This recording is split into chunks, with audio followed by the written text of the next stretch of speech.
The nurse asked if I wanted her to stay while my wife visited. I told her no. That bothered me later. Sarah walked in holding her phone, not looking at me, just holding it like she'd been mid-conversation before she came through the door. I had 2 cracked ribs, a punctured lung, and stitches running down my left arm from the accident. She glanced at the IV drip before she looked at my face. "How are you feeling?" she asked. "Better than yesterday." She nodded, checked her phone, put it face down on the chair but didn't sit. I watched her stand there deciding something. That's when I knew. "We're still going," she said. I didn't understand immediately. "To Dubai, the trip. My parents already paid for everything." I stared at her. The morphine made everything feel delayed, like I was hearing her through water. "I'm in the ICU." "I know, but you're stable now. The doctor said you're out of danger." She picked up her phone again. "We'll only be gone a week. Your brother can check on you." Something about the way she said stable stuck with me, like she'd been waiting for that exact word. I didn't argue. I just watched her face while she explained why leaving made sense. She had her reasons ready, organized. She'd been preparing this conversation before she walked in. I asked when they were leaving. "Tomorrow morning." She kissed my forehead on her way out. I didn't close my eyes. "My name is Nathan. I'm 47. I've been married to Sarah for 19 years. We met in college. She was business administration. I was engineering. Her family had money, old Texas oil money that her grandfather built and her father Michael managed. I came from a middle-class family in Ohio. Her parents made that clear at our wedding, not with words, with seating arrangements. I built my career slowly, worked my way up at an aerospace firm, made decent money, not impressive money. Sarah never worked after we married. She didn't need to. Her father kept her comfortable, kept her separate from me in ways I didn't notice for years. The accident happened on a Tuesday. I was driving home from a site inspection. An 18-wheeler lost control in rain, crushed the driver's side of my car against a concrete barrier. I don't remember the impact, just waking up in the hospital with Sarah's mother Patricia standing in the corner of the room looking annoyed. Not worried, annoyed. Sarah came in an hour later. That's when she told me about Dubai, the family trip, her parents, her 2 brothers, their wives, all of them. They'd planned it for months. A luxury resort, first-class flights. I knew about the trip. I was supposed to go. "You can join us next time," Sarah said the next morning before they left. I watched her pack from the hospital bed at home. They'd released me that morning, against medical advice, but I insisted. I wanted to see her face when she walked out. She barely looked back. My brother Danny came by that first night, brought groceries, helped me to the bathroom. He didn't say much about Sarah leaving, just shook his head when I mentioned it. "You need anything, you call me," he said. I told him I'd be fine. The house felt different, empty.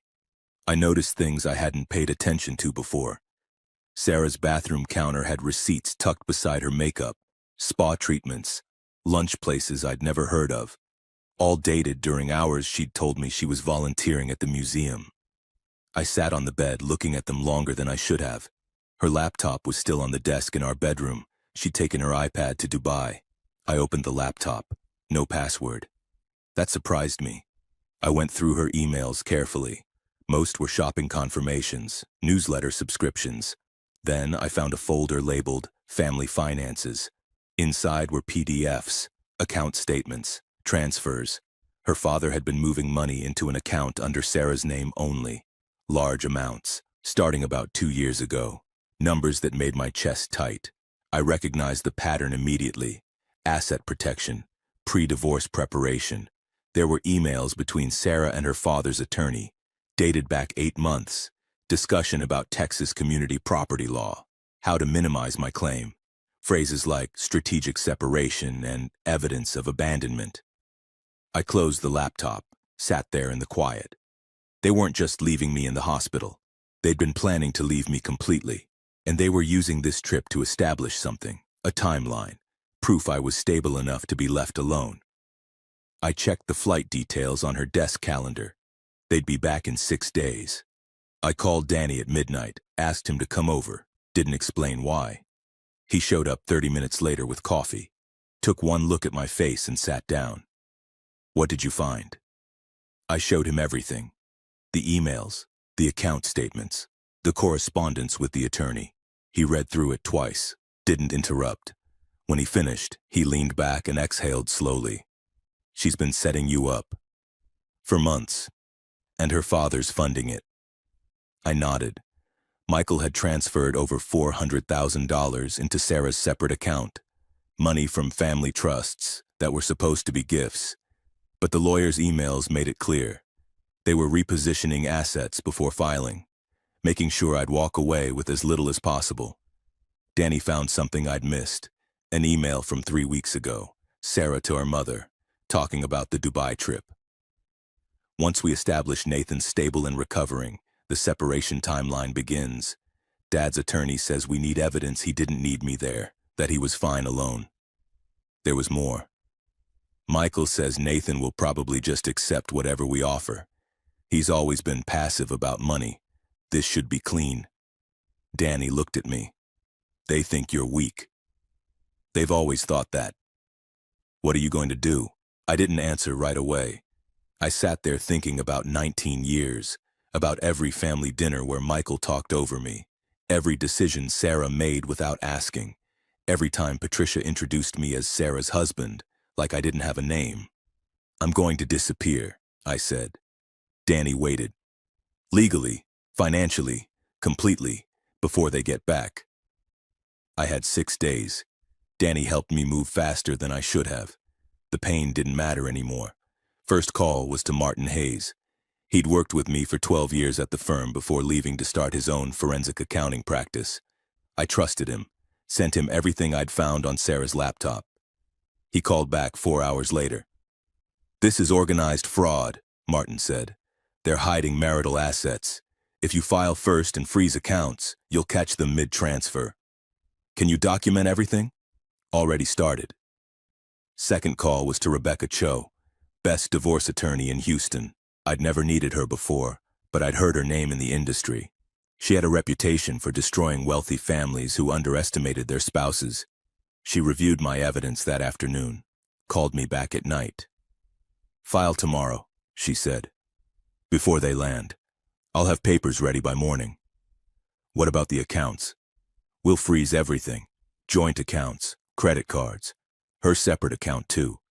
If your forensic guy can prove those transfers were marital funds being hidden, the judge will lock it down immediately." I filed Wednesday morning, emergency motion included. By Wednesday afternoon, every account was frozen. Sarah's credit card stopped working. Her father's transfers were flagged pending investigation. I moved everything I cared about out of the house. Photos of my parents, my grandfather's watch, documents. I didn't take furniture, didn't take anything she could claim I stole. Danny helped me load his truck. "Where are you going?" he asked. "Somewhere quiet." I rented a furnished apartment across town, paid cash for 3 months, changed my phone number, updated my address with the firm. By Thursday, I was gone. They landed Saturday morning. I know because Martin was monitoring Sarah's phone activity through our joint account records before everything froze. Sarah tried her credit card at the airport, declined. Tried another one, declined. She called the bank from baggage claim. That's when they told her. Accounts frozen, court order, active divorce filing. Martin sent me the timestamp. 9:47 a.m. She called my phone 11 times in the next hour. All went to a disconnected number message. Then she called the house. No answer. I'd had the locks changed Friday afternoon. Her father called Danny at noon. Danny let it go to voicemail, sent me the recording. "Danny, this is Michael. We need to reach Nathan immediately. There's been some kind of mistake with the banks. All of Sarah's accounts are frozen. We just need him to call and straighten this out. It's obviously an error. Call me back." His voice was annoyed, not worried, still convinced this was fixable. Rebecca called me that afternoon. "They've hired someone, filed a response already. They're claiming emotional distress, saying you filed while Sarah was caring for you after the accident." "Did they mention she left the country while I was in the ICU?" Not yet, but they will. They're spinning it as a planned family trip you encouraged her to take. Do we have the hospital records? Everything.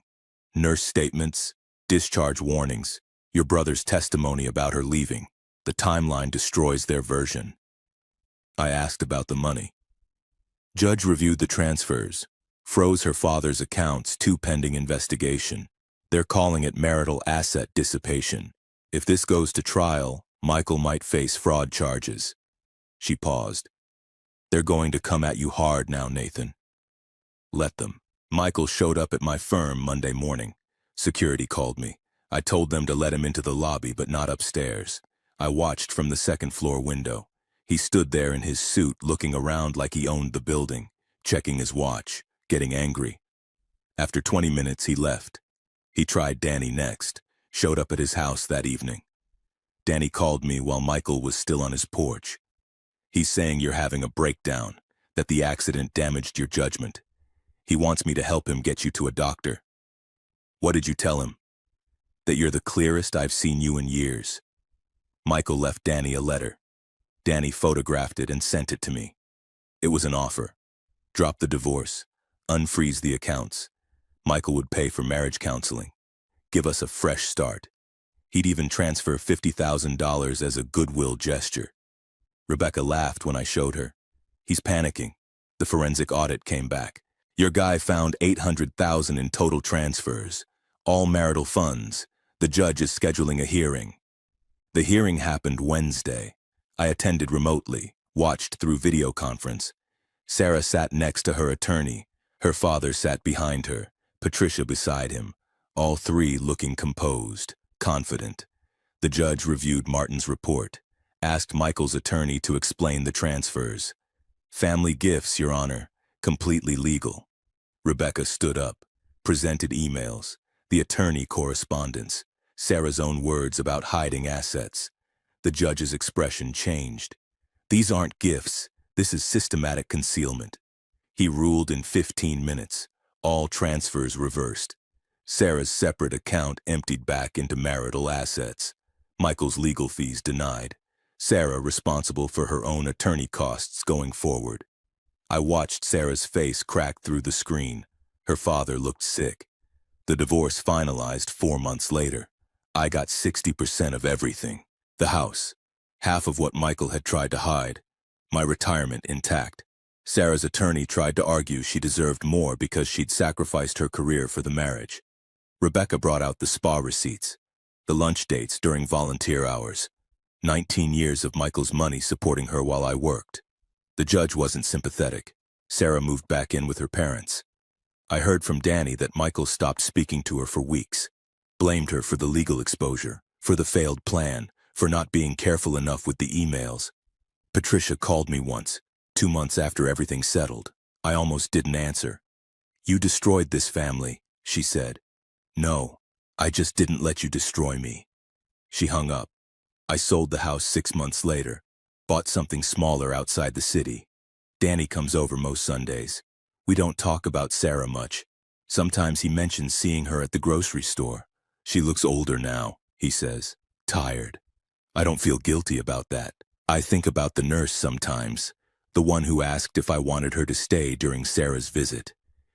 She saw something I hadn't let myself see yet. That instinct saved me, made me pay attention when I should have been too medicated to notice. I'm 50 now. 3 years past everything. I still work at the firm, still have coffee with Martin every few weeks. Rebecca sent me a card last Christmas. I don't date much. Maybe eventually. But I'm not weak anymore, and I'm not easy to betray. They learned that too late.